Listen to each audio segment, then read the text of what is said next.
وأن تصوموا خير لكم إن كنتم تعلمون. الحمد لله ونشهد أن لا إله إلا الله ونشهد أن محمدا عبده ورسوله. Nous témoignons qu'il n'y a de Dieu que Dieu et que Muhammad sallallahu alayhi wa sallam est le messager de Dieu.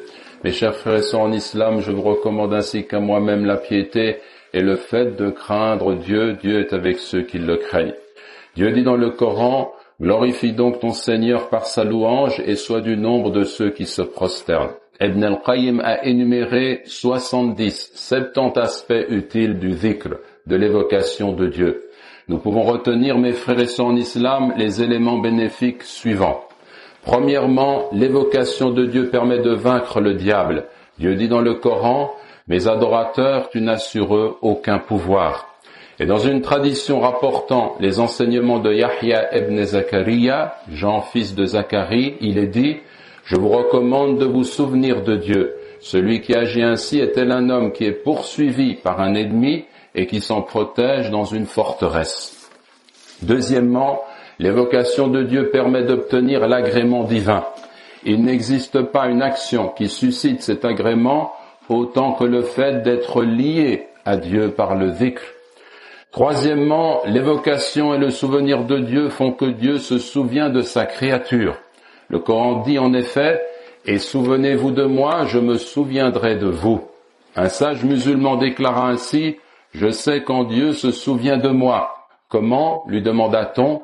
Il répondit: lorsque je me souviens de lui, il se souvient de moi. Quatrièmement, l'évocation de Dieu occupe la langue et donc l'empêche de tenir des propos futiles et de proférer des calomnies qui entraînent la perdition de l'homme. Si tu n'occupes pas ton ego par des actions de bien, il te conduit dans la voie du mal. Cinquièmement, l'évocation de Dieu jette sur celui qui la pratique une lumière dont il goûte la saveur et qui inspire le respect et la considération. Ceux qui le voient le craignent et ses ennemis en ont peur. Les croyants se réjouissent de le voir car sa vue leur rappelle Dieu. Sixièmement, le dhikr donne la paix et la quiétude. Le Coran affirme en parlant des hommes de bien: ceux qui ont cru et dont les cœurs se tranquillisent à l'évocation de Dieu. N'est-ce pas par l'évocation de Dieu que se tranquillisent les cœurs? Un sage disait en décrivant cette quiétude et ce bonheur: nous goûtons une joie telle que si les rois la connaissaient, ils nous combattraient pour l'obtenir. Septièmement, l'évocation de Dieu a pour conséquence d'augmenter les moyens de subsistance de l'adorateur. Dieu dit dans le Coran: et ordonne à ta famille la prière et fais-la avec persévérance. Nous ne te demandons pas de nourriture, c'est nous qui t'accordons ta subsistance. La bonne fin est réservée à la piété. Par contre, l'oubli de Dieu représente un fardeau et rend la vie difficile. Dieu dit dans le Coran: celui qui s'écarte de mon rappel aura une vie de gêne, et au jour de la résurrection, nous l'amènerons aveugle au rassemblement. Celui qui s'écarte de mon rappel aura une vie de gêne. Huitièmement, l'évocation de Dieu permet d'obtenir le pardon divin. Le Coran affirme: ceux et celles qui évoquent Dieu beaucoup, Dieu a préparé pour eux un pardon et une immense récompense. Neuvièmement, l'évocation de Dieu permet également de dénouer les situations difficiles et de trouver une issue. Lorsqu'il était confronté à une difficulté, le prophète sallallahu alayhi wa sallam s'adressait à Dieu en disant: ô vivant, ô immuable qui maintient l'ordre de la création, Ya Hayyu, Ya Qayyum, Ya Hayyu, Ya Qayyum. Dixièmement, l'évocation de Dieu donne accès à la connaissance essentielle, la connaissance des noms, des attributs divins et des actes du Créateur. Ainsi se trouve renforcé le rapport intime de l'adorateur avec celui qui est adoré. Onzièmement et finalement, ceux qui mentionnent et se rappellent constamment Dieu bénéficient de son appui. Il est avec eux. Dieu dit: je suis avec mon adorateur tant qu'il se souvient de moi et que ses lèvres remuent en me mentionnant. Il suffit aux adorateurs de considérer que Dieu vante leur mérite à ses anges, comme cela est rapporté dans une authentique tradition. Le messager de Dieu, sallallahu alayhi wa sallam, sortit et trouva un cercle formé de ses compagnons. Il demanda, qu'est-ce qui vous a amené à vous asseoir? Ils répondirent, nous nous sommes assis afin d'évoquer Dieu, le louer pour nous avoir guidés dans l'islam et pour ses bienfaits. Jurez-le par Dieu, c'est la seule raison. Ils répondirent, par Dieu, c'est la seule raison. Il dit, sallallahu alayhi wa sallam, en fait, je ne vous ai pas demandé de jurer parce que je vous accuse de mentir. Mais en vérité, l'ange Gabriel est venu à moi.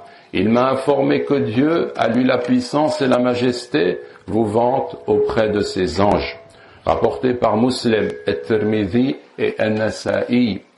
Le prophète sallallahu alayhi wa sallam a dit, le fait que je dise gloire à Dieu, subhanallah, louange à Dieu, alhamdulillah, il n'y a de Dieu que Dieu, la ilaha illallah, Dieu est plus grand, Allahu Akbar, mais plus cher que ce sur quoi se lève le soleil, c'est-à-dire sur ce bas monde.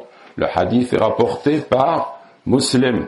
Le fait que je dise gloire à Dieu, subhanallah, louange à Dieu, alhamdulillah, il n'y a de Dieu que Dieu, la ilaha illallah, Dieu est plus grand, Allahu Akbar, mais plus cher que ce sur quoi se lève le soleil. On retire de ce dernier hadith que l'évocation de Dieu, par ses expressions, est meilleure que la vie matérielle présente, parce que cette pratique est une œuvre qui sera récompensée dans l'au-delà. Le Coran en parle comme faisant partie des œuvres bienfaisantes qui durent, al-baqiyat as-salihat. Leur récompense est éternelle alors que le monde est passager. Dieu dit, subhanahu wa ta'ala, ce qui est auprès de vous s'épuise et ce qui est auprès de Dieu reste. Et selon Abu ad-Darda, radiyallahu anhu, le messager de Dieu, sallallahu alayhi wa sallam, a dit, vous informerai-je de la meilleure de vos actions, la plus pure au regard de votre souverain, celle qui vous élèvera davantage et qui sera meilleure pour vous que de faire l'aumône de l'or et de l'argent, celle qui sera meilleure pour vous que de rencontrer votre ennemi et de le tuer, littéralement de le frapper à la nuque, ou d'être tué. Certes, répondirent les compagnons.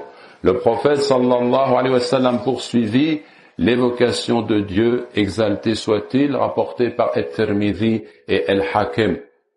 Donc mes frères et sœurs en islam, dans ce hadith, vous avez une indication qui est précieuse. Une action qui est meilleure que toute autre action, meilleure que de dépenser aumône d'or et d'argent, meilleure que d'aller dans le djihad et de tuer ou d'être tué. On connaît quelle est la valeur du martyr, fi sabilillah. Le fait d'être tué, fi sabilillah, meilleur que cela, nous dit le messager de Dieu dans ce hadith qui est authentique, sallallahu alayhi wa sallam, dhikrullahi ta'ala, le rappel de Dieu le Très-Haut. Donc voilà une action qui est à la portée de chacun d'entre nous de façon continue, subhanallah, walhamdulillah, wa la ilaha illallah, wallahu akbar. Le fait de lire le Coran, le fait de méditer sur la création, de méditer sur les versets, la connaissance est une forme de dhikr. Toute bonne action avec une intention sincère est une forme de dhikr. À partir du moment où le cœur de l'être humain est lié au Créateur, il est dans le dhikr, et c'est la meilleure des actions, le fait de glorifier notre Créateur. Nous demandons à Allah de faire en sorte que nous soyons de ceux qui pratiquent le dhikr. Allahumma amin, Allahumma amin.